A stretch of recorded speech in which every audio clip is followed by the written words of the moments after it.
You're watching Block TV. This is the News Hour, and I am Fatou Drame. Thank you for joining us. Tonight, President Adama Barrow has rejected EU mission's request to meet him on the bid to help influence the final outcome of the votes by the National Assembly members. Still on the outcome of the draft constitution, opposition leaders have shown their dissatisfaction over the involvement of foreign missions in the internal affairs of the country. The world's most talked about coronavirus pandemic, which has put almost the whole world on a lockdown, has now found its way into the Mile 2 central prisons. Report shows over 60 inmates at the Mile 2 central prisons have tested positive to the deadly coronavirus. Still in Banjul, two Banjulians, one of who is believed to be Matar Cissé, was found dead in the mangroves in Bond Road in Banjul.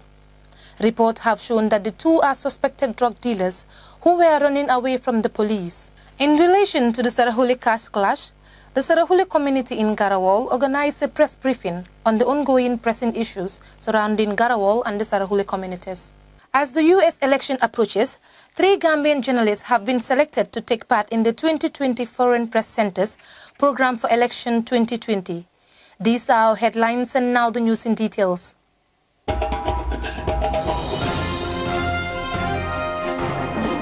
Thank you for joining us.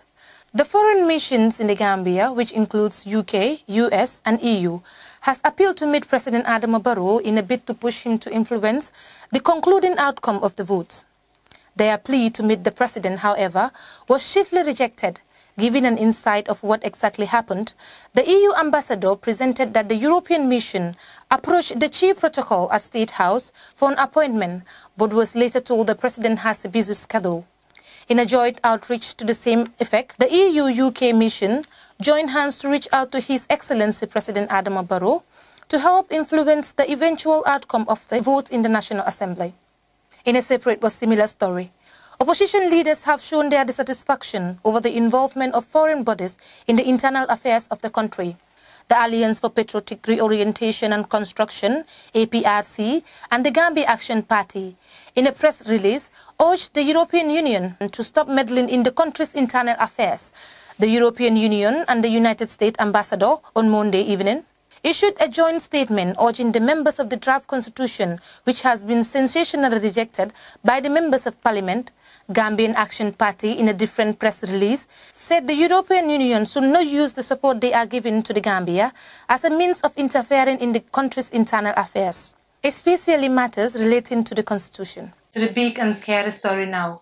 The Mile 2 Central Prison in Banjul has recorded over 60 COVID-19 cases. The pandemic, which has spared the prison, is no longer to a prison as more and more people are getting infected. Most cases, according to our sources, are people who are recently admitted into the prison. Authorities in the prison have taken a huge step in ensuring that the virus does not spread in the premises. One of the steps taken is to ensure that whoever is to be admitted at the prison, the relevant authorities escorting those individuals must produce a certificate indicating that various tests have been conducted on those individuals, and it all tested negative. So far, 22 inmates have been discharged at once, and they have currently tested negative. Apart from the 22 discharged, more inmates are discharged on a daily basis with the COVID-19. Last week, in connection to the raids on suspected drug dealers, police officers have arrested 2 people in Banjul as suspect in the mysterious discovery of the dead body in the mangroves around Sting Corner on the Banjul Highway. Police have identified the dead body as one Matar Cissé. According to parliamentary report, the police during routine patrols in Banjul and its surrounding came across a vehicle with registration number BJL 2597H around Bond Road. As they approached the vehicle, 2 individuals were seen from distance running into the mangroves and swimming away. The officers pursued them but lost track of them. The officers discovered 56 kilos of suspected cannabis wrapped in bundles in the vehicle. The body of Matar Cissé was sent to the Edward Francis Small Teaching Hospital for further and proper examination. As the US election approaches, 3 Gambians have been selected to participate in the 2020 Foreign Press Center program for election 2020. The selected 3 includes Lamin Jai, editor-in-chief of the Fatu Network, Fatmata Cissé, senior editor at JRTS, Keba Jifang, senior reporter at the Chronicles, The team are among the 63 African journalists and the 227 worldwide selected to take part in the 2020 US election coverages. Following the recent cash clash in the Sarahule communities of Garawal, the community on Tuesday organized a press briefing on the present situation in Garawal. The group has shown evidence of the Gambian government taking sides after several calls for it to intervene. Mariam Sisa was there and she filed in this report. The Soninkara group had a press briefing to disclose government interference in the caste clash among its people.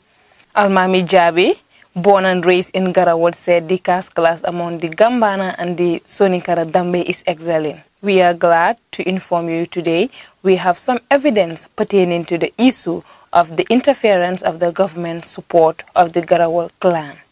According to Almami Jabi, Mansa Tarawale, a resident of Busumbala, is said to be the one interfering in the issue.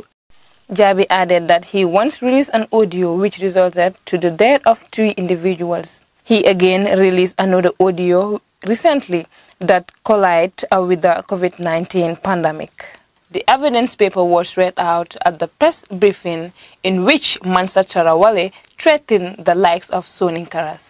The statement sent fear to the Soninkaras and most reportedly to the issue at the Banjulindin police station, where the SO refused to file the case and asked the complaint to proceed to the High Court. Mr. Jabi added that he blamed President Adama Barrow of this issue because he was raised by the Sarahules and he knew the culture and tradition of the Sarahules. Upon that, several letters were addressed to him so as to demand the government interference not to avail. He concluded that no one is above the law. He still called on the government interference in this issue. Reporting for Block TV, I am Mariam. This is all we have for you on today's news bulletin. Thank you for your time and enjoy the rest of our program.